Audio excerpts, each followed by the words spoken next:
What's up, brother? Dude, it's good to be here, man. Good to be here with you. Known you for a long time. Yeah, no, it's amazing I remember when I hit you up back in the day, and you're just showing me the show numbers and just amazing success. It's amazing. I feel like you, out of all of the creators that kind of emerged out of the 2017 cycle, have really done just an incredible job of building a brand and growing a really excellent show and presence. So congratulations. Thank you. I don't want to talk about me. I do want to talk about you though. When we first met, you were running essentially sales. Yeah. And now you're a content creator, leading voice, and kinda. Well, you've been creating some great content. It's that has been a pleasure to watch, and it's great to get you on the show. And I like the idea that you pitched to us, and you're like, I want to talk about Hyperbitcoinization. Bless up. Let's do it. We have not talked about Hyperbitcoinization for a while, and I'm gonna have a bunch of questions for you. But like, why did you want to tackle this subject? I just think Bitcoiners think either way too short term or think way too small about Bitcoin, and you can see it in like their actions. So I just want to give Bitcoiners a little pep talk. Like, hey, it's time to zoom out. It's time to think big. All right, man. Do you remember when you first heard about Hyperbitcoinization? And the reason I ask is when I first heard about it, I was like, oh, yeah, come on, man. Like, I think I read it on Nakamoto Institute, and I was like, yeah, this is a cool, interesting digital asset. I understand people are going to send it to each other. But this Hyperbitcoinization? Nah. I was just like, I totally wrote it off. And then, 4 years down the rabbit hole and seeing everything that's happening, I'm like, oh shit, I get it now. Yeah, I mean, I would say that the Bitcoin maximalist perspective, at least like what a lot of Bitcoin maximalists say they believe in, definitely captures this vision of like, ultimately all financial value will be settled, measured, communicated in Bitcoin. So that to me, that's what Hyperbitcoinization means. Like, Bitcoin is like this substrate for communicating value. And I don't remember fully when I heard about it pretty early on. Class of 2017. So obviously Pierre and Bitscene had been, putting out a lot of great information, for a while at that point. But my journey to, I guess becoming Bitcoin only and, really becoming a Bitcoin believer was pretty quick. Like, I discovered, crypto during the NFT, the ICO bubble. I was in the tech space, and because I was in the tech space and, venture capital and startup in Silicon Valley, I already knew what it looked like for like shitty startups to raise a lot of money.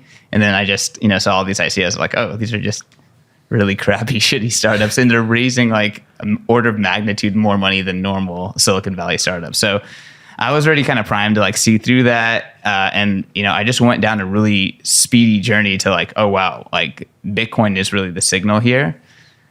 As I started, learning more about, what Bitcoin philosophers thought about what Bitcoin was going to do to the world, I was pretty open-minded to accepting those ideas. So I did not really push back on Hyperbitcoinization in my mind. I think I pretty much accepted it, from the start. And if anything, it articulated something that I already believed, which is that like, oh, wow, Bitcoin's going to be a big deal. It's this new neutral financial plumbing for the world. And Hyperbitcoinization is just like a interesting articulation of that.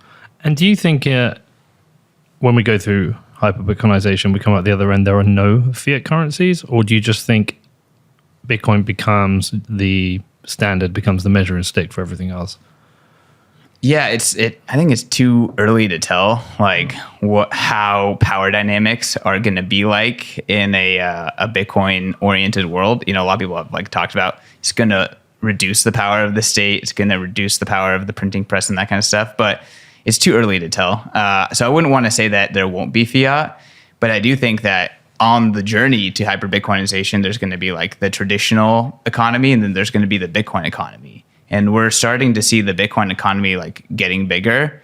And ultimately, these two competing economies, the Bitcoin economy is going to prove to be a lot more efficient. It's going to prove to help the participants of that economy, allocate capital much more effectively. And what it's going to end up looking like is like, oh wow, like there's growth in Bitcoin and there's stagflation in fiat. And I'm sure, Lynn Alden and a lot of the other amazing economists that come on to your show, they've talked about, the dying fiat system a lot. A fuckload.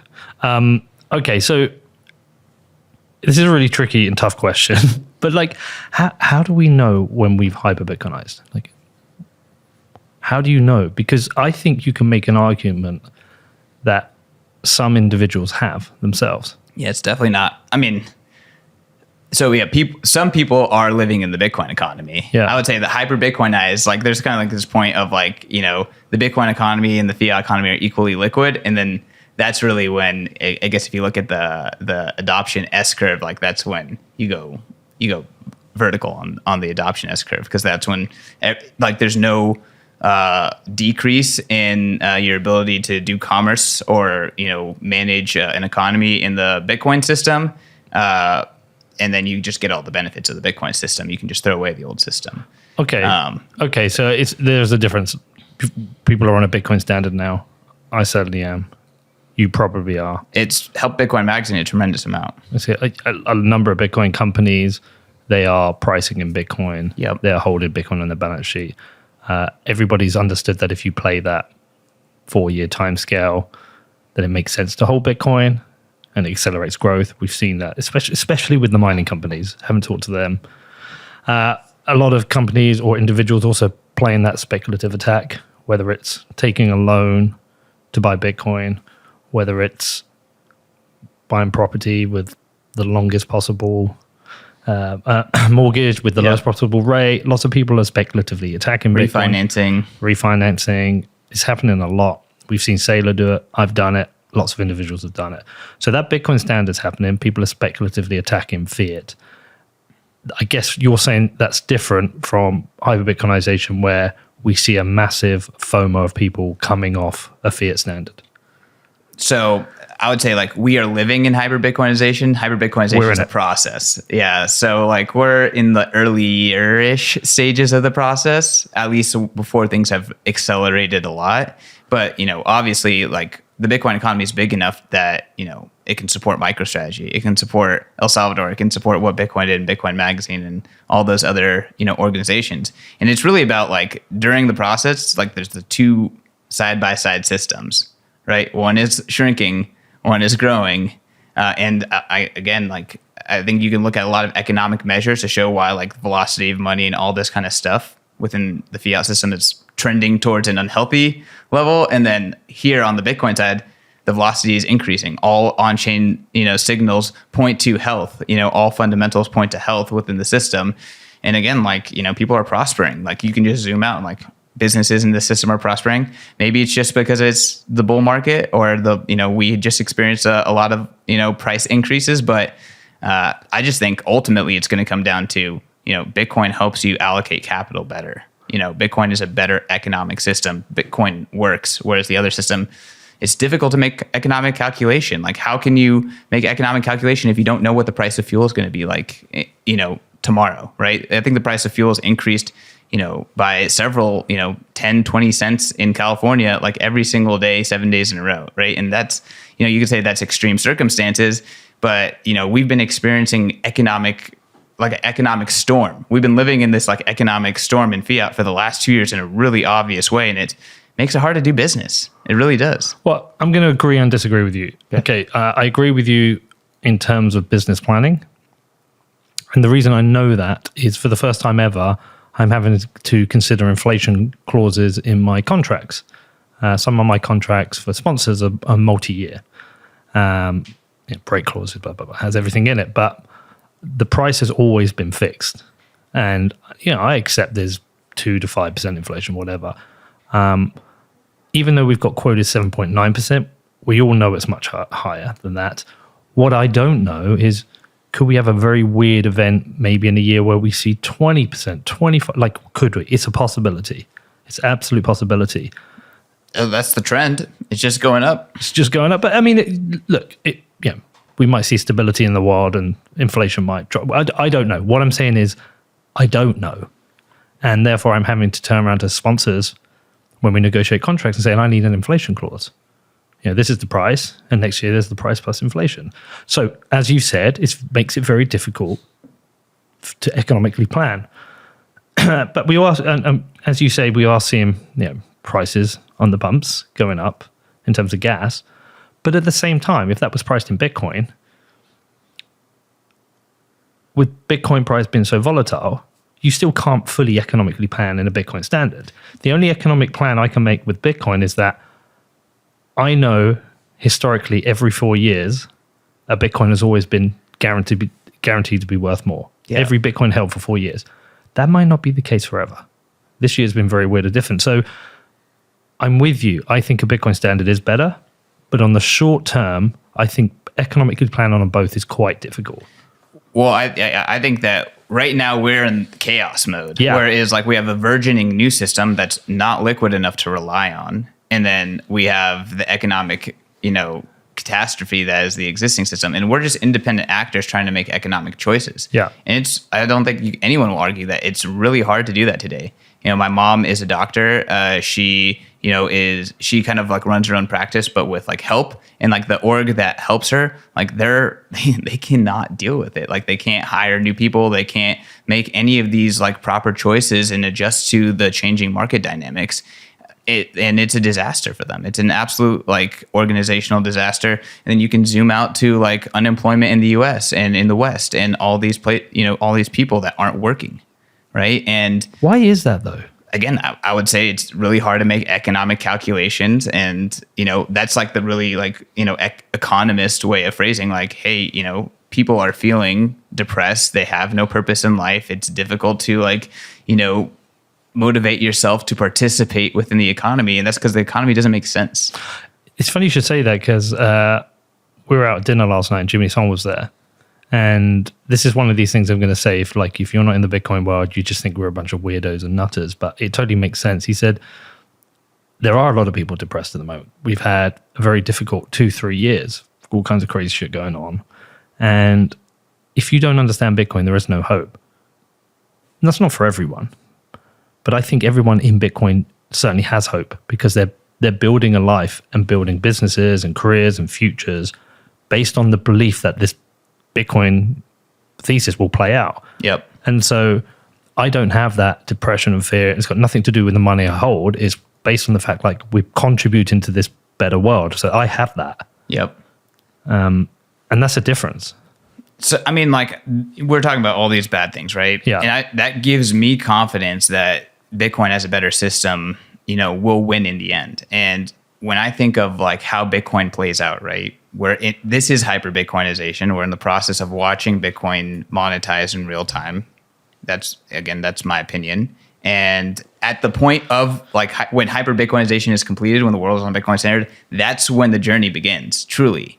But I guess my pep talk, what I want to talk to Bitcoiners about is like Bitcoin is, in my opinion, Bitcoin's binary. There is no such thing as like a Bitcoin that is like marginally successful, right? Of course. It's either the Bitcoin standard or it kills itself, right? The economics don't work. The block reward, goes to zero. No one's using the blockchain. Like it's either everyone's using the blockchain or no one's using the blockchain and it dies. And again, in my opinion, it says either hyper-Bitcoinization or irrelevance. So why do you believe that? Why do you believe that? And it's maybe isn't just that Bitcoin becomes another asset like gold. I mean, firstly, gold did become dominant, but there's a lot of constraints with gold, which enabled it to, effectively, be manipulated and taken over, centralized, however you want to describe gold's failure. Again, I don't think that Bitcoin has the same features as gold that made it fail. I think that we're in this kind of global internet-based world where standards emerge and become dominant. And it makes complete sense that there's going to be a digital monetary standard. Again, I think that's going to be Bitcoin. A lot of people have brought up FUD of like, oh my God, like Bitcoin might succeed, but it has all these economic issues, with its incentive structure. That doesn't make any sense to me. Like it's either it has economic issues and Bitcoin's not going to succeed and it's going to go to zero and become irrelevant, or the world migrates to Bitcoin. There's finite supply, finite block space. And I mean, there's no one who is like thinking about what exponential growth looks like in usage and is thinking like, oh, wow, like miners aren't going to get paid. Like that, it just doesn't make sense. Like if Bitcoin is the most important asset in the world, miners will be the most important industry in the world, and they're going to be being paid a shitload. So again, like I really do think like it's this, it either succeeds or it fails. And then if it succeeds, like we should be planning for either success or ultimate failure. And then within ultimate success, we need to like actually envision what exponential growth looks like. I don't think gold failed or has failed. I think it failed as a gold standard because it ended, but it hasn't failed yet as an asset. The price is growing at the moment, and large amount has been bought by Russia and China, and I think other countries right now may be considering buying more gold. I don't think the option is there to replace gold with Bitcoin yet. I could see a split allocation, but maybe it's 95% gold, 5% Bitcoin for sovereign wealth funds or nation states. That's not to say we're seeing a trend where it flips. I think it's too early to say gold's failed. Sure. Well, I guess I was talking about a global gold standard. Yeah, fine. Yeah, the global gold standards failed.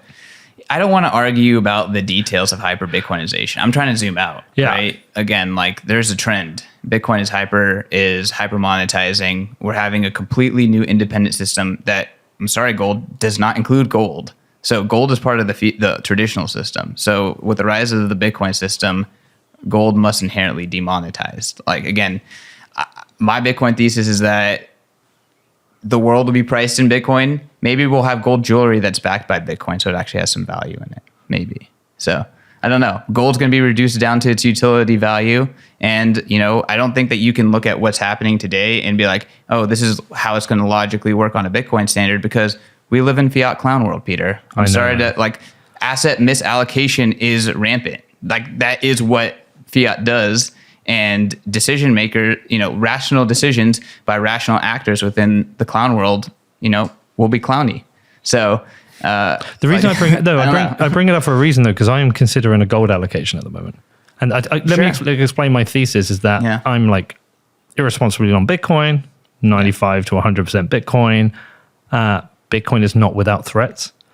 And to be that exposed at a time of significant economic issues, I have no hedge apart from property. And so I was considering taking 10% of my Bitcoin and put it into gold just as a hedge, just in case something crazy happened with Bitcoin. I don't believe it will happen. So I think this is where the Bitcoiners might crucify me, but sounds like a fine idea, man. This is why I'm saying like you need to look at the long game of Bitcoin, because odds are you already have enough Bitcoin, Peter. Like you have multiple Bitcoin. Okay, congratulations. You have enough Bitcoin. Don't fuck it up. Figure out how to protect yourself, on this crazy journey and just get to the destination. Okay, we can zoom out, but my point is I don't think if Bitcoin doesn't become the global standard, Bitcoin still fails. I still think it has utility. I still think it has value. I still think it's an asset. I don't think it never reached hyper-Bitcoinization. It never hyper-Bitcoinized. It didn't become the global standard. Now it trends to zero. I personally don't think that happens. But that's me. Yeah, I mean, again, I just think it succeeds. So I'm not really calculating that fail state super much. But, ultimately, maybe the incentives work out in a world where like Bitcoin's marginally successful, like only a fringe group of people are like running it as like just a complete alternative system. Maybe it challenges the fiat system to like get right enough. But I just personally think that, if you're talking about let me zoom out really quick and let me deliver an example. So, do you know the story about why Google defeated Yahoo? Was that to do with PageRank?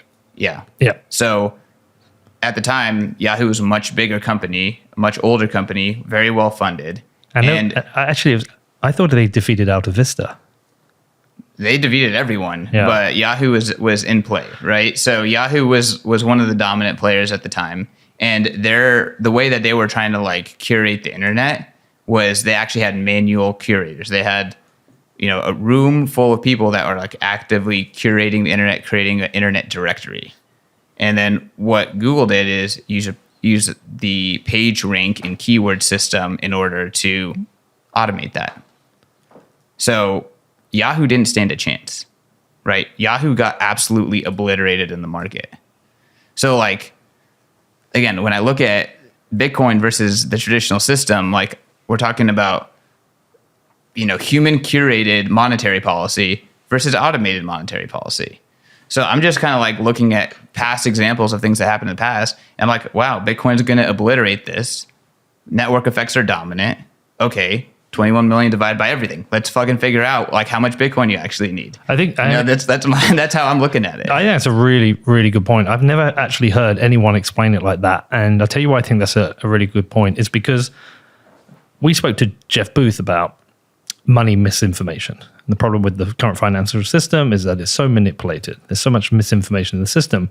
And really what happens is it's a small group of people who fuck it up for everyone else. Okay? So a great example, canceling Russia is because of, you could put it really down to one man or a few psychos on each side. Let's not get into the politics of why this war's happening, but to punish a leader of a country and some oligarchs, they've cancelled an entire country. 144 million people live in Russia? They're all punished by this. Okay? And that is a system where a small group of people can ruin it for everyone else. Jack Mallers loves to talk about an open monetary system. This is a system that benefits the billions, the hundreds of millions, the billions. Therefore, the incentive structure flips in that the network effect is created because nobody else can screw it up for them. Every individual has that personal choice. So I think that's a really good point. Yeah. I mean, again, Bitcoin is evolution on the existing system. I'm very confident that Bitcoin will succeed at outcompeting the existing system from an economic perspective. Again, I'm not talking about like Bitcoin's more noble, Bitcoin's sexier, the old system is, hurting people. I'm like straight up, people are going to make economic calculations and more, they're going to be moving to the Bitcoin system. And ultimately, if that does not happen, like if there is another system that emerges, like I don't see how long run Bitcoin can just be marginally successful. It either achieves its ultimate destiny, and then again, we got to start thinking about how big hyperbitcoinization is going to be and think about what do I need to do to get there safely with my stack intact? Or you have to prepare for, okay, it's going to zero, and maybe I shouldn't allocate 100% on this bet. Maybe I should, put myself in a position to live comfortably for the next 10 years and then be a freaking mega billionaire on the other side of it, with all my limbs and with my family intact and, at a nice fat weight without being too skinny and living in a bunker. So I don't know, that's why it's just important to put this thing into perspective, because if you're thinking, hey, Bitcoin's going to be $1 million in 10 years, you might be way overweight on Bitcoin because you're bullish, but guess what? Bitcoin's probably going to be $26 million per coin in 10 years. We'll probably be at full hyper-Bitcoinization, and I hope you didn't lose your coins or traded it early trying to time the market. You think we're going to be at 26 million in a coin in a decade? I mean, conservative, again, I'm just saying, it's either hyper-Bitcoinization or zero. Again, I think it's going to happen in the next decade. People will argue with that. But ultimately, if we do get to hyper-Bitcoinization, the global store of value market is conservatively $500 trillion. Divide that by 21 million. You're looking at $26 million per Bitcoin, right? So, I mean, that's conservative. I've heard the store of value market is in the quadrillions. And now you're talking about, multi-$100 million Bitcoin. So, again, I think you just got to hey, Bitcoiners, this thing either works or it doesn't. If it works, what will the price of your sats be in that future? And I think we need to get to that level. I like $26 million a coin. That's conservative. I can get better than the Premier League if that happens on your conservative number. Okay, look, we can disagree on whether it's binary, and we don't really need to get into that because we're talking about hyperbitcoinization.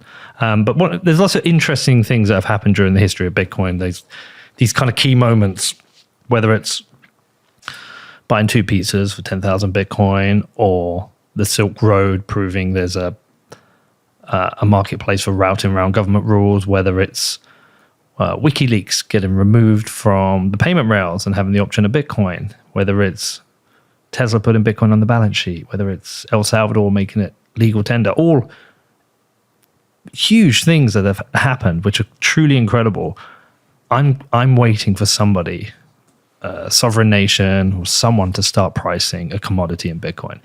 When somebody sells oil in Bitcoin, I think that is the next massive leap in terms of what's happening with Bitcoin. And it's not happened, but you can see it happening because right now people are moving off the petrodollar, right? You see the cracks. Yeah, you see the cracks. I mean, people are starting to price oil in the euro. They're starting to price oil in the yuan. We've seen Russia and Russia wants to sell oil in rubles. Yeah. Did we see? I mean, nope. Did we see the end of the petrodollar? You know, I've been listening to your show when you were talking about the petrodollar. Did we witness the end of the petrodollar? I think. Is that the show title, by the way? It could be. We've got a show about that today. Literally going out with Nick Carter. I mean, I think it's over. I mean, I've got lots of questions about that separately, whether the US government actually wants the end of the petrodollar, but that's a completely different conversation. My point being is we've had these big jumps. I didn't see, prior to the El Salvador announcement, I didn't see a country at that point making Bitcoin legal tender. And now one's done it. It's opened the doors for other countries. My assumption is within the next 2 months, we're going to see another announcement. I don't know, but that's my assumption. The conference is in the next month. So well, that's why pretty safe bet. That's why I've said that. My assumption is I wouldn't be surprised if it's a collective of countries. And that's not me with having any inside information, but there is an incentive for a collective or cohort of South American, Central American countries to do this together.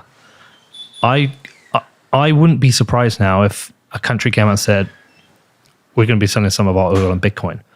But when that happens, that is such a huge leap for Bitcoin. Absolutely. And the crazy thing is, in 2019, I thought I was like, being like such a, putting out such a bold take. I said, by the time Bitcoin turns 20, there will be oil contracts denominated in BTC. So Bitcoin is 13 years old now, and I think it's going to happen way before Bitcoin turns 20. So things, I think, have accelerated a lot. And then again, once we get energy on the Bitcoin alternative economy, things get really real. Gladstein will make the argument that all the wars that we've had since the 70s have all been about energy and oil, and the petrodollar. And again, energy drives what we do, and energy is at the heart of Bitcoin, which again is another reason to be really bullish on Bitcoin and not on some alternative cryptocurrency system that doesn't even get the energy play. So you're thinking this happens in the next decade? Oh yeah, super bullish. My assumption with that is that we've been in this gradually, and we're going to hit the suddenly phase. You believe there's going to be some triggers, and once they start, everyone starts flipping. Haven't things escalated? And when they escalate in big leaps, like you just described that. Of course, yeah. I just am betting on that to continue. Like that's how technology adoption works, anyways. Like, yeah, I do wonder. I think there's going to be some weirdness from it. There you go. Look, food coming in. Everyone watching can see how we look after our guests. They're keeping me fed. What the fuck is that? It's fiat food. I got a fiat drink here. With Bitcoin being inelastic and a very limited supply which is available on exchange, and we still have a kind of part fiat world, the suddenly moves can always get a bit weird for some people. And some people transitioning into this, getting caught in the FOMO, could actually end up crushing themselves if there was just a massive on-ramp of, you talked about 26 million. That is not a straight line from here, but to happen in 10 years, some people transition into Bitcoin standard will actually potentially wipe themselves out. Like, for example, some companies could wipe themselves out because the transition I don't believe the transition can be easy and smooth for everyone. Anyone who's already in, great. They're going to crush it. They can have the capital to allocate, to finance new companies, industries, individuals, charities, whatever. But with the price that was just shooting up, and people start allocating their capital in, if there's a dip, they could get crushed. So it's not going to be smooth.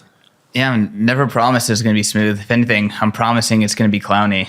Okay. It's going to be really clowny. But I mean, we're lucky, and also we deserve to be in this position. We put in the hard work to learn about Bitcoin and versioning system, and a lot of other people will too. And the interesting thing, at least about Bitcoin adoption to me, is like you kind of see these eras of Bitcoin adopters, right? The early era were like the cypherpunks, and the Austrian economists and libertarians, and then the VCs, and then you're just starting to see middle class America and people who are maybe financially inclined, and now you're seeing blue collar Canadians and every person who lives in Russia and the Ukrainian government. Like, so the level of priming that you need to like see the value in Bitcoin is reducing a lot.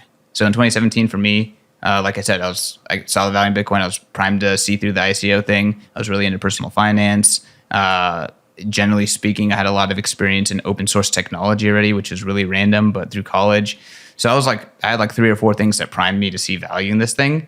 Like the level of priming that you need today is so much less. And I know that, you had your like 3 or 4 different priming points that like allowed you to kind of see this thing eventually.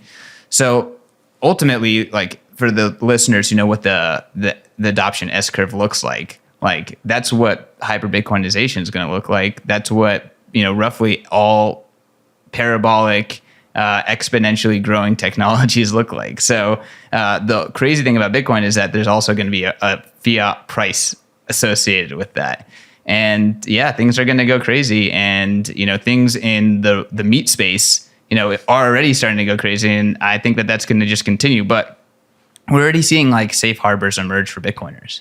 Like you don't see safe harbors emerging for any other group of people across the globe other than Bitcoiners. And, El Salvador's the first. You think that more are going to come. I just think that trend's going to continue to expedite. And again, if we want to talk about growth within the alternative system that is Bitcoin, look at El Salvador. El Salvador's GDP outperformed a lot of other countries in the same time. Have we double checked the GDP thing? I've seen this, but I have a question regarding it, whether it's a post-COVID jump.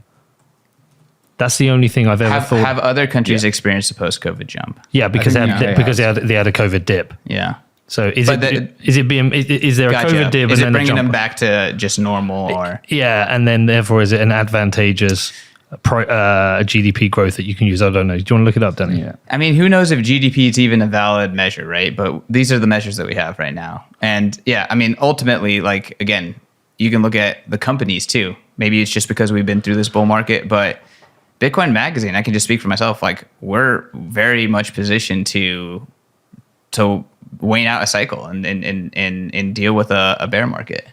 So yeah, I guess you're right. So we're just getting back to pre 2020 numbers.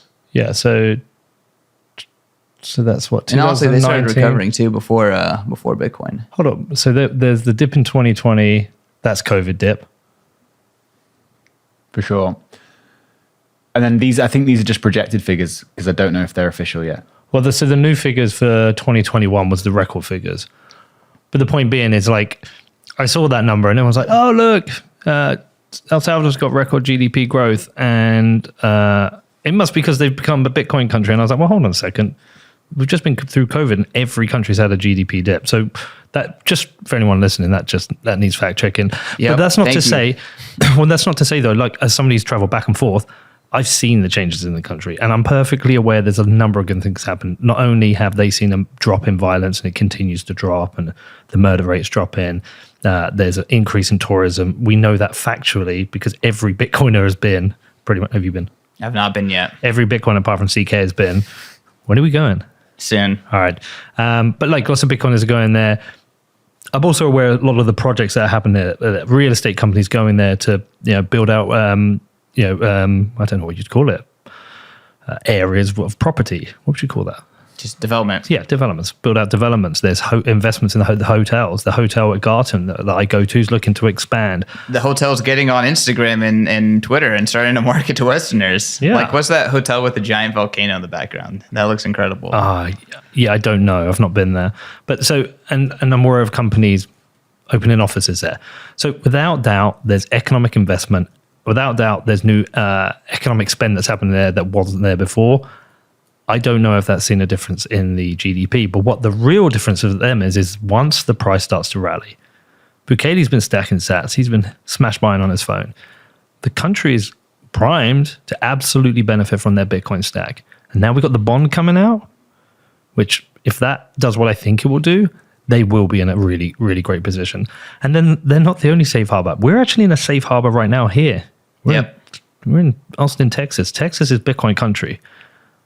I would be really interested to see them exercise state rights if there was anything that came down from the federal government that was overreaching against Bitcoin, because there is a lot of Bitcoin industry here. There's a lot of Bitcoiners here.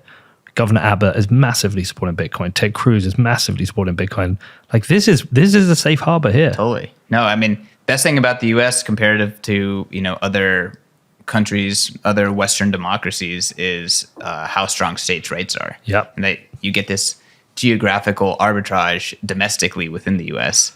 And that's why I can leave California, have my same identity, all my same property, all this kind of stuff, and come to Texas, go to Tennessee eventually, and set up shop there. And what I think Bitcoin brings that to the whole world, which is another reason why I think it's just going to accelerate. But it's happening within the U.S. It's happening in El Salvador, and it's going to other countries are going to join. Other companies are going to join MicroStrategy. I think the trend continues, and if anything, it gets faster. It's funny, I'm still struggling to communicate this across to friends and convince them of this, explain to them exactly where we are. I use Facebook for one thing and one thing only, which is to promote the podcast. I put out episodes and I say, here, not all of them. It's like, oh, this is one you might be interested in. Like 1, 2 likes, 3 likes, and get the occasional message. But I started laying in other messages. I was just taking stuff that people say on Twitter and I was putting it into Facebook. Inflation is coming and Bitcoin price is here. And we went through a period of about a year where I was showing inflation was rising and the Bitcoin price was rising. Could not get a bite. Honestly, of the say there's 1,000 people on there, maybe 3 bites. People asking questions, saying they can get in. Yeah, since I've got a football team, which is on a Bitcoin standard, I've been told over and over again, it's a scam. I'm a scammer. What's the scam I'm pulling? Yada, yada. So that leap of faith from not knowing anything about Bitcoin to having an interest is still huge for people. Yet you're talking about a world that these people have got no idea, but that's coming. They cannot prepare for. Like, how do we help people prepare? Like, what can we do? Is it just a case, Hugo? It's just like everyone needs their moment, whether they're a Canadian trucker getting debanked or it's a Russian or suddenly there's massive inflation. What do we do?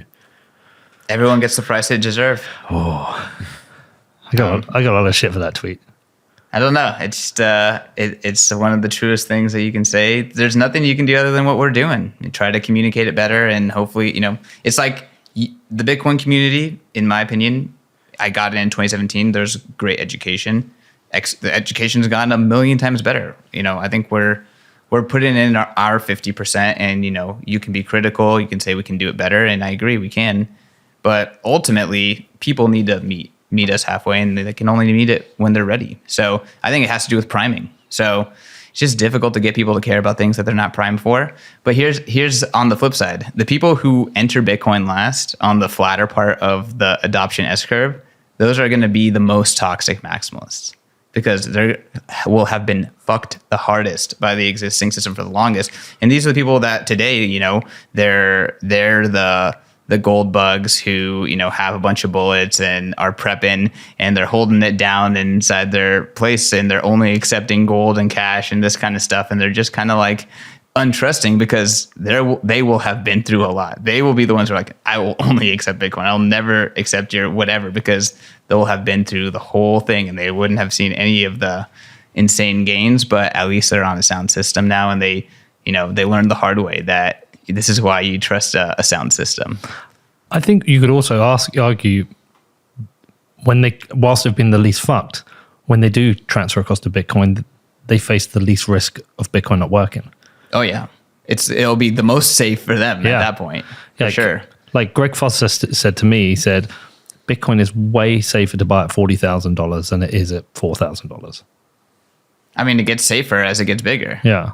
And then that hyperbitcoinization point where the S curve goes vertical, like that has to do with liquidity. That's when the Bitcoin economy reaches parity with liquidity with the fiat economy. And then when that happens and there's no utility, there's no marginal liquidity benefits of being on the fiat system, That's when things go vertical. And yeah, that's when Bitcoin is the most de-risked.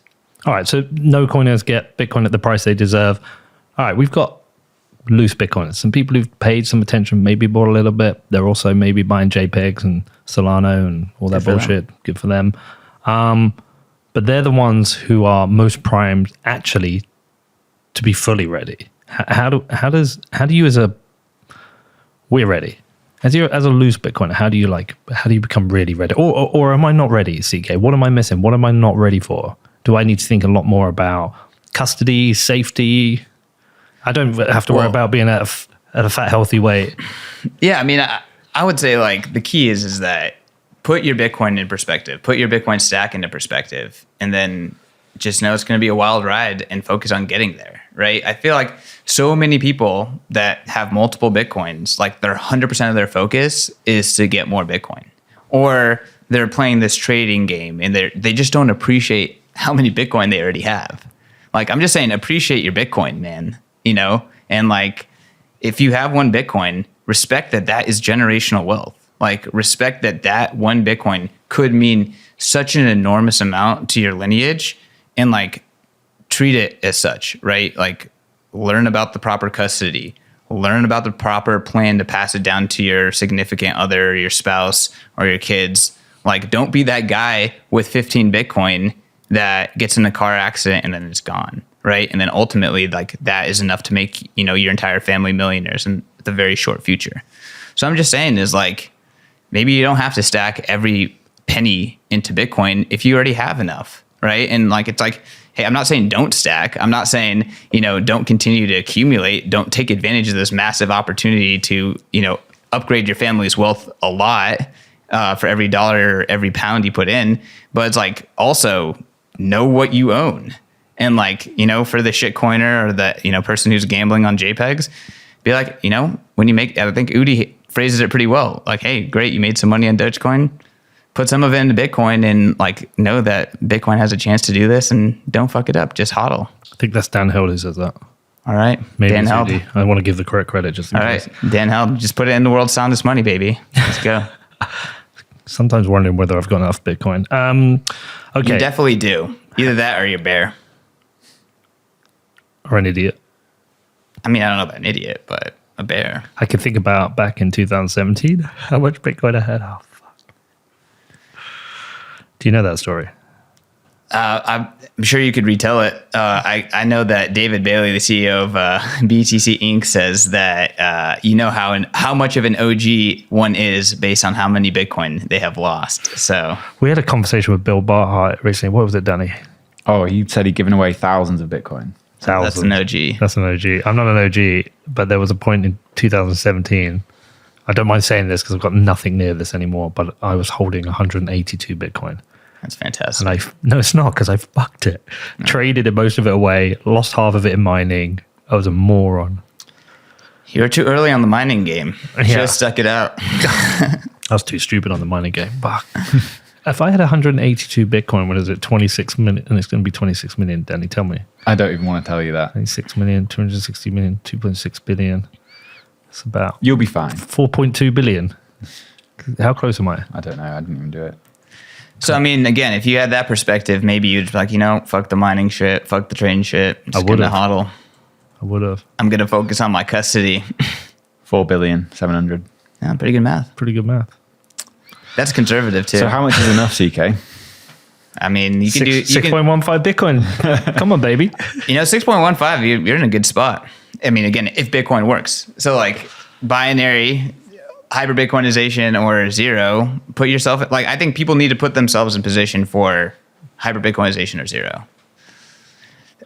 Call me bear, but I think I'm a bull, and maybe you can have enough Bitcoin and you can have some gold too, just in case. You can have some property, you can buy some guns, you can take your vacation and eat the sandwich that you like and spend a little extra on the nice steak. Like, you could do it all, especially if you have the earning power. I mean, especially if you hit your goals already. Okay. Say you're right. Next decade. I hope so. Kind of hope so. Depending on the answer to the next question. But what are the downsides to hyperbitcoinization? This is a trap question. Not really, because I've talked about it a lot on the show, and I think there are short-term negatives and then long-term positives. A great way to think about this transition is this idea of peaks and valleys. So you like peaks and valleys are emerged like in biological adoption or evolution is, you get this peak of dinosaurs, the lizard species, the peak of them, and they capture energy from the sun and are cold-blooded. And then, we had a decline. And then now we have the peak of mammals, or, mammals are still ascending, and, we've become sentient and can observe our consciousness and are manipulating our environment and starting to harness energy. So like now I think we're climbing way higher than that previous peak. So I see Bitcoin as evolution. So when you're like, what's the downsides of evolution? I'm like, we're getting better. We're evolving. Human beings will be able to allocate capital better. That's going to change our brains. We'll be able to manage our resources better. That's going to help the environment. We are going to be able to own our time better. That's going to help our happiness and our freedom. And, maybe we'll have some more time to allocate capital towards causes that have long-term perspectives. I think it's going to be a rough ride. I think that there's going to be a valley to get to this next peak, but I think Bitcoin's evolution, what's the downside to getting better? Well, I guess the bad shit died. So, I'll shed a tear for that. I mean, it wasn't a trap. It was more pointing at that. It's going to be a rough ride. Yeah, 100%. So if we didn't have Bitcoin, this fiat crash, this unwinding of the massive amounts of debt in the system is going to happen. This end of this cycle would happen. I'm not smart enough to say what the transition would be without Bitcoin, but my assumption would be a great reset of sorts, a new bread and words, a remonetizing of the world on another fiat standard. Perhaps we would flip to a gold standard again temporarily and then come off it again. Who the fuck knows? Maybe China. That's what Dalio thinks. Yeah. Well, yeah. Maybe China. Who knows? But with Bitcoin, we have moved to a Bitcoin standard. I can't say in the short term, if we didn't have Bitcoin and we went to a new fiat standard, or we have Bitcoin and moved to a Bitcoin standard, once those standards happen, which would have a net more rough, which would be a net rougher ride, like a managed global elite remonetizing our new fiat standard might be a bit more stable because there's some control they can put in place. They control armies, they control the banks, yada yada, they control the capital. On a Bitcoin standard, it's more decentralized. It could be more rocky. It could lead to different types of poverty, famine, and war that we aren't prepared for. And I don't know. I think there's no way of knowing, but I can't talk about, when I make the show, I can't talk about the migration to a Bitcoin standard and not talk about how rough the ride will be, what are the potential risks, how people should think about preparing, because this is real life. Yeah, you understand where I'm going with this? Yeah, 100%. And I can only promise that it's going to be clowny. So, clown world is dangerous. It's really dangerous. The clown world kills. So, I don't know. I think people need to have their, if we are truly in a transition, I think we are evolving to a higher standard, to a higher way of doing things that are going to make us better as a human species. It's going to help us, manage all of our resources better. But it's going to be it's going to be painful. There's no way to convert that much value into Bitcoin without volatility, pain, and fighting. But it's coming. So prepare for it. I'm trying to give Bitcoiners a pep talk. Prepare for hyperbitcoinization. It's coming and it's going to be messy. And again, you think a decade, are you running the thesis by other people? Do people agree with you, disagree? There's the people who think it's going to take, not in my lifetime. And then there's people who think it's going to happen really fast. I think it's going to happen really fast because technology built on top, exponential technology built on top of exponential technology. iPhone came out in 2008. We're in 2022. Everyone has an iPhone or a smartphone. It didn't take that long, and Bitcoin's built on top of that. And then On top of the internet. Even more so, cell phones blew up, and that wasn't with desktops shooting themselves in the foot. That wasn't with telephone communication, systematically dismantling itself. So, yeah, I'm just looking at the signs, and I'm making what it seems to be a pretty logical conclusion that this is going to happen pretty quickly. How long did it take for Uber to dismantle the taxi industry? It's not completely dismounted it, like you said. No, they took the knee. They made their own apps. No one uses them anymore. Sounds like CBDCs. What do you think happens with CBDCs during this? That there will obviously be attempts. I don't think they're ever going to ship. Oh, you don't think they ship? Yeah, just Tether stable coins lead the dollar evolution, hyper dollarization, in the next 5 years, followed by hyper Bitcoinization. I mean, China has shipped to CBDC. Does anyone care about that unit? I'm just saying, so they have, other people will. You mean that more in like Western liberal democracies, they don't ship?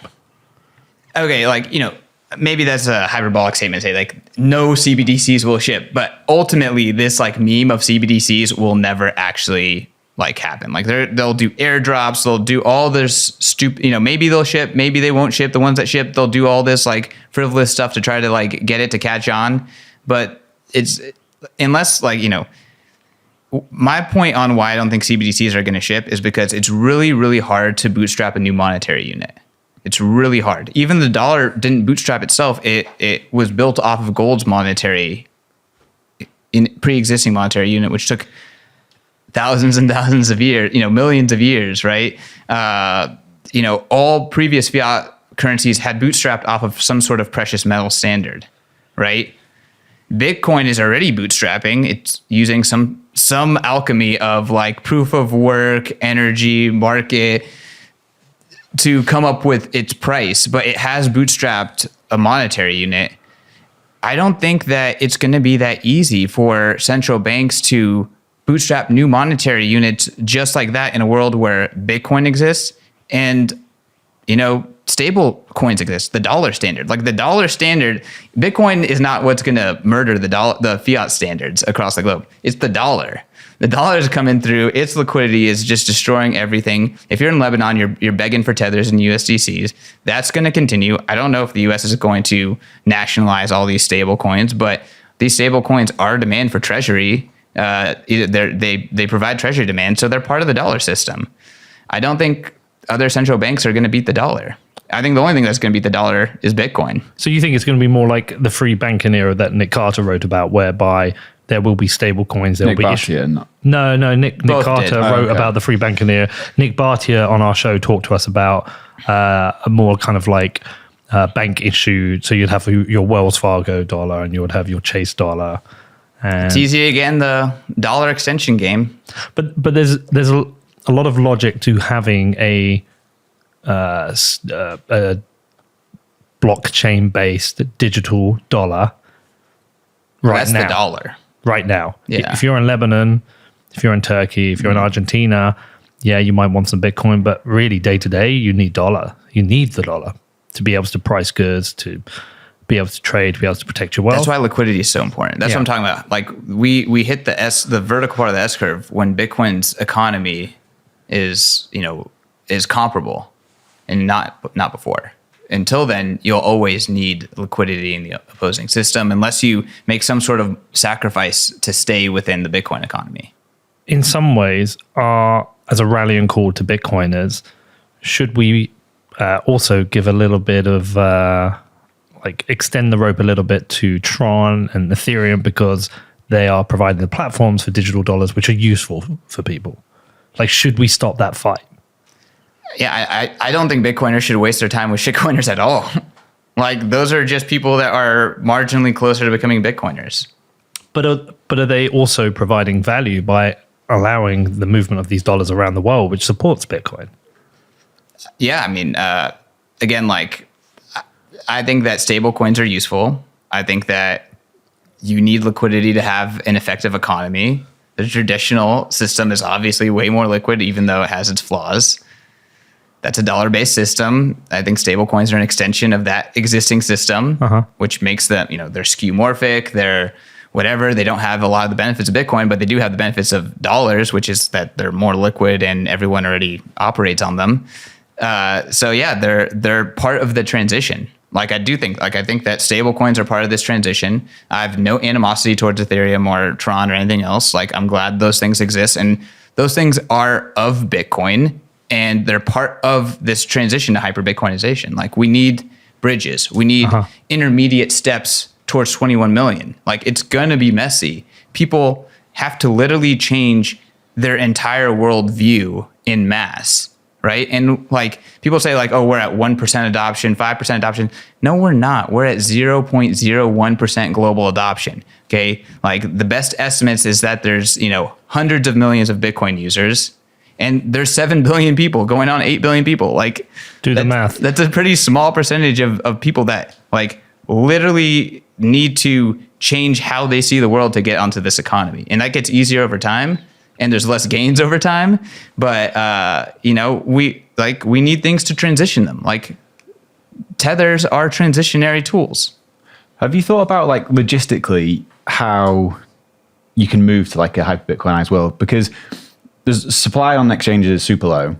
If demand increases, it'll be great for price. But we know that like a lot of miners are keeping their Bitcoin. People like Saylor aren't planning on selling. Like, how is there enough Bitcoin to go around? I mean, we can keep dividing it down. So millisatoshis and beyond. And I guarantee we'll have to, because I think one sat will actually be something that we want to divide into smaller units of value in the future. But as more like Michael Saylors come in, more companies hold Bitcoin that they don't plan on selling. Like obviously that's great for the price of Bitcoin, but does it actually slow the transition to hyper-Bitcoinization? Are you asking whether there's just you can have a supply? It's not about like there's no supply. Yeah, basically. And I get that you can keep dividing it down, but like, when does it get to the point where people are holding Bitcoin for so long that there's not enough to distribute to other people? I think there will always be sellers. If there was a sudden massive increase what are in you price, selling to in this world? Like you selling to go to for goods and services. Well, just say next year Bitcoin suddenly went up to $1 million, and other people want to come in. There are people who are going to go, holy shit! I've got like 100 of these. I'm going to sell like 5 and buy myself a fucking mansion. For sure. So I think there is people, tell me if you disagree, but I think there are people who go, I can upgrade my life here. I'm already worth 100 million or 50 million. I can suddenly get that dream house, because that's one of the things. It's like, I always say that the two scarce assets I care about are Bitcoin and time. I'm 43. People have heart attacks at 45 all the time, or 50 or 55, 60, right? I don't want to wait a decade on my Bitcoin and not live life. I want to go on a holiday I could never go on, or buy a house I couldn't have, or have a car I couldn't have. Bitcoin has enabled some of that. If Bitcoin keeps going up, it enables new things, which enables me to redistribute that Bitcoin to other people. That's my thesis. Everyone has a price, and ultimately we are forced to have some high time preference because we have to live and we have to consume energy right now. And I would encourage Bitcoiners to properly evaluate their Bitcoin holdings, properly evaluate how much time they have left on Earth, properly evaluate their family situation, and try to make a valid economic calculation onto how much Bitcoin should you be satisfied with, how much time should you focus on passing that Bitcoin down and protecting that Bitcoin, how much money should you use in a high time preference way to increase your quality of life. Like, zoom out a little bit, because I just think that the barometer is out of whack right now. Like, you see how Bitcoiners act. Like, am I wrong? If I'm right about Bitcoin, am I wrong to say that Bitcoiners they're not taking the gravity of this thing into account? No, I think you're right. Just a quick question for Danny. 2 questions. Do you think you have enough Bitcoin? No. If Bitcoin goes to $1 million in the next 6 months, do you sell any? Well, I think if Bitcoin went to $1 million in the next 6 months, then something has broken down in the world. And then it depends what you're selling it for. Say the equivalent value is like, it's not that. Maybe I'd buy a house. There you go. So you don't think selling it to change your life? Yeah. So the truth is it's not, the question is, do you have enough Bitcoin? It's, do you have enough buying power? I mean, ultimately that's what you want to get. Yeah. Which is like, how much Bitcoin is going to get you that buying power? Yeah. Or how much buying power do you have now, and what changes if your buying power 10x's? If your buying power 10x's, you might buy a house. Someone might buy a Lambo. Someone might buy a helicopter. By someone, you mean you buy a Lambo? Yeah. Of course. You spent some money on some nice cars recently. I have. So, I mean, and if I can remember correctly, you sold at some opportune times this fall in order to make that happen. I don't think I sold Bitcoin for that car, Okay, well, cheers then. but I did for my son. Okay. I sold half a Bitcoin to buy my son a car because, he's literally, that's actually funny you say that. He's in his driving test right now. That's awesome. This very moment. In fact, we might have been done. Let's have a look. You're just thinking of him. He's, shit, what's this? If you failed, we'll have to cut this out. It's just, his mum's just sent me a picture of Kermit the Frog biting his nails. I'm nervous. It's hilarious. Yeah, so he, during the time of making the podcast, during COVID, and then there's all the times when I was away with work, and it's like he doesn't see his dad for 2 weeks, 3 weeks. Never once complained, never once moaned. He was brilliant. And so I attribute part of the success of this to him. So I was like, I sold half a Bitcoin when it was at £40,000. So I don't know what that is. I Yeah. didn't, and I it, like the thing is, I didn't actually have to sell the Bitcoin at that time. I could have gone into different capital pools, but sometimes I want to spend Bitcoin because I want to appreciate where that's come from when it's done. And I bought him a car to say thank you. So that one, the other cars, I didn't sell any. I don't think I did. I can't try to remember. I don't think I did. Well, I mean, regardless, I think that your sentiment scales. Like, Yeah. I think humans are humans, and like when humans interact with Bitcoin, like it's not always like 100% rational or logical, and that's actually rational and logical because that's how humans operate. I actually give away more Bitcoin than I sold. I think I gave away 2 or 3 last year, like to It's different, amazing. different Yeah, no, projects. and I know you support a lot of projects, Yeah. and I think that there's something about good money that you earn the hard right way that also wants to encourage you to give back. Like, and that's, Rizzo would make fun of me for saying that Bitcoin instills like these additional kind of like values, but I just don't see how, like, I see Bitcoin as like this operating system. And like fiat is a really, really bad operating system where it's really hard to like work on it, but people are forced to. And Bitcoin is just this new operating system. And when you switch operating systems, you behave in just different ways, and that's logical. Well, but you want to also you want to support the system, help the people within it. That's why when the Ukrainian army wants to raise money in Bitcoin, they get whatever it was. What was it, like 100 million or something? Or when the Canadian truckers are removed from being able to raise money on GoFundMe, everyone starts sending them Bitcoin. Like every Bitcoin fundraiser gets Bitcoin. People are constantly giving Bitcoin away. We all do it. We all contribute. And I give way more Bitcoin away than I do fiat because I want to support those projects and people. And I know it's probably the same for you, probably the same for Danny, probably the same for most Bitcoiners. And that's a really interesting area of capital allocation where if another 10x happens, 20x happens, we're all going to go, oh shit, I can help that person. There's that person who wants to quit their fiat job and they want to launch a podcast or start coding Bitcoin. Yeah, I'll give them some money. I'll support them. I mean, that's a positive externality of hyperbitcoinization is, a specific group of people that thought a specific way are enabled to allocate that capital how they see fit. So what else is in the rallying cry for Bitcoin? Are we missing, do you think as a collective, and I know people say there's no community, there's like sub-communities, but as a collective, do you think we're missing anything? Do we think we're focused on the wrong, are we thinking too small? Are we having stupid fights over irrelevant things? Yeah, definitely both. Okay. Thinking way too small. I would say the English-speaking Western Bitcoin community in general thinks way too small, or when they think big, it's so abstract that they can't like internalize it. Like a lot of Bitcoiners say one Bitcoin's one Bitcoin, infinity divided by 21 million, but then they don't behave that way. Like they don't behave like, okay, Bitcoin's going to hypernize, one Bitcoin is going to be probably this percentage of global wealth. I have this much already. Like, how should I behave to manage that? Otherwise I wouldn't be quibbling with Tron. Like they would see that, okay, like Tron's like this just marginal thing that's on the way to hyperbitcoinization. Like I think we need some more confidence as Bitcoiners. I really do, because like one, the hyperbitcoinized future is beautiful. Like it's a system that has a pure substrate for economic communication. And that is going to fix the world in a lot of different ways. That's what the whole meme, fix the money, fix the world is.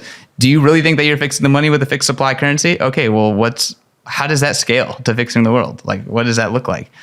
And I just think that, if Bitcoiners truly believed in hyper-Bitcoinization, like, they would have a lot more empathy. And maybe that would help with adoption because they wouldn't be so, like, freaking, upset or nervous or, subconscious or self-conscious or whatever. Like, chill. Okay. Final area, because you mentioned it earlier. You said, don't worry about the block reward. It's not going to be an issue if everyone's selling on Bitcoin. But there are two schools of thought.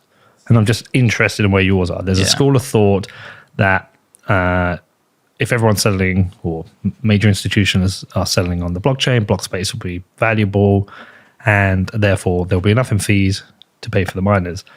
There's an alternative viewpoint that if there isn't enough from fees, there will be people like Michael Saylor who might be set on, fuck knows, like billions and trillions of Bitcoin. He is incentivized to protect that Bitcoin by essentially paying miners to do that. But not as a fee, just as some kind of structure to pay the miners to secure it. What do you think happens there? I find both of those scenarios to be really weird. Okay. Yeah, I think Bitcoin's binary. So like, I don't think there's this medium success scenario where Bitcoin's like somewhat valuable, but then no one is using the system. Like that just does not make any sense to me. So it's either the world is on the system and that system scaled. So like you don't need to have final settlement on Bitcoin for every single transaction. Like it doesn't need to scale that way, but like it will have scaled technologically to a way where people can continue to maintain its features while, ultimately settling onto the blockchain. And that's like this like layered approach. On the flip side, like there's nowhere where Bitcoin's incentive structure relies on like humans being, good or humans wanting to be ambivalent or whatever. Like it's either the world settles on this settlement network that has finite supply and finite block space, and we find a way to scale that through human ingenuity, or it completely falls apart. I just like, there is no this middle ground. And guess what? If we're at 0.001% of Bitcoin users and we're looking at block space usage and we're like, oh, wow, man, block space usage is making me kind of nervous because, there was like, 2 sats per byte to get into the next block. Well, okay, we'll multiply that finite block space by, 2 orders of magnitude people entering the system. Like it's going to change. Like things will settle out. Because we're still kind of bootstrapping, right? We're so early. And I mean, like ultimately, if we need to get 99.99% more people onto the blockchain, our shit better be empty right now. Otherwise, there's no hope of scaling.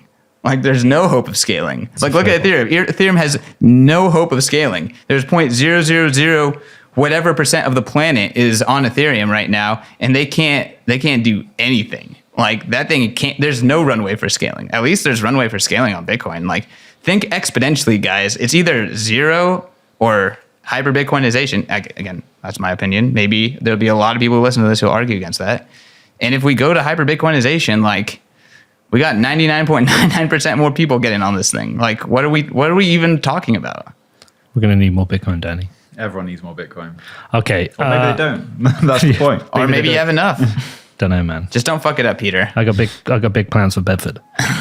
Okay, I do have a final question. What do you say to the people who, because I know what happens in the YouTube comments, they use the term Bitcoin maximalist pejoratively. What do you say to those people? I hope you have some Bitcoin. I hope you're valuing Bitcoin appropriapely. That was easy. All right, cool. Listen, CK, awesome. Anything I've not asked you that you wish I'd asked you? If you want to experience what hyper-Bitcoinization looks like today, go to the Bitcoin conference. Hell yeah. May 6th through the 9th. You've been there since we've been doing the Bitcoin conference since 2019, and every year just getting better and better. So I think that trend continues as well. It's an unbelievable event. The first one I went to in San Francisco blew my mind. I was like, fucking hell, this is incredible. That one was really special. It was really special, and it was a Bitcoin conference, but didn't feel like a nerd fest. It just had everything right. Okay. And it was really cool to go up at that rooftop and see a bunch of friends and hang out. That was amazing. And then roll on to Miami, and it was like exponentially better. It was just bigger, just everything about it. Like the people, even the shit things that like you look back and go, like there were some shit things. Yeah, but like even like Floyd Mayweather coming on or rolling in with his buddies with their ETH top on and like him talking shit on stage. I still think that's brilliant. I still think that's like a classic moment, and I loved it. As well as Michael Saylor coming out with Max Kaiser going like, what was it? Max was screaming. Fuck Elon, was it? No, it wasn't fuck Elon. He did definitely scream fuck Elon. He did, but it was something else. I can't remember what he was screaming, and like the whole it was such a shame that there wasn't a mic on the crowd because it was loud. Yeah. And what was that? 4,000 people. So yeah, we had 4,000 people on the GA stage or on the main stage. And now this year it's going to be 15,000 people. 15,000. So 15.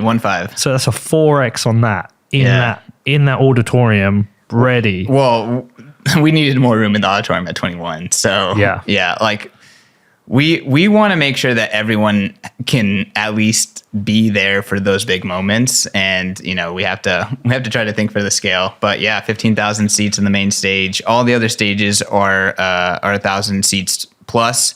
So the open source stage, the mining stage, like these are substantial stages with incredible content, even though there may not be the main stage. I am massively pumped for it this year. I'm so excited just to see all your friends, to hang out, to see what you guys have done. I mean, like, big up to you, David Bailey, Brandon, for like thinking super big.